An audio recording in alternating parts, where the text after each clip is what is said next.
পরিবার থেকে কোনো ধরনের প্রেশার ছিল না গানের বিষয়ে, ওকে। যে গান করতেই হবে। আপনার বড়দার ক্ষেত্রে কি হয়েছে? দাদার ক্ষেত্রেও তাই, যে Okay. কখনো কোন প্রেশার ছিল না। ওকে। তবে হ্যাঁ, একটা ব্যাপার ছিল, সেটা হচ্ছে তুমি যদি গান করতে চাও, গান শিখতে চাও, সবার আগে তোমাকে তবলা শিখতে হবে। তো কেন? কারণ তবলা হচ্ছে আমরা যে ধরনের মিউজিক করি, অর্থাৎ ইস্টার্ন ধাঁচের মিউজিকের জন্য তবলা একটা অত্যন্ত গুরুত্বপূর্ণ ইনস্ট্রুমেন্ট। তবলা যদি একজন আর্টিস্ট না জানে, সে ডেভেলপ করতে পারে না। ওকে। কারণ তবলা হচ্ছে একটা অত্যন্ত ভার্সেটাইল একটা ইনস্ট্রুমেন্ট। এটা শুধুমাত্র যে বিট দেয়, তাল দেয়, তা নয়।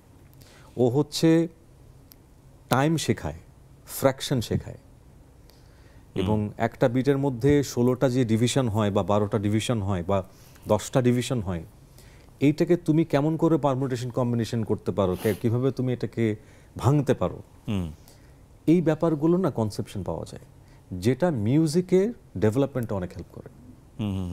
সো আমাদের জন্য তবলাটা এসেনশিয়াল ছিল। ওকে। আর সত্যি কথা বলতে, আমি তো কখনো গান করবো ভাবিনি। আমার হওয়ার ইচ্ছে ছিল আর্কিটেক্ট।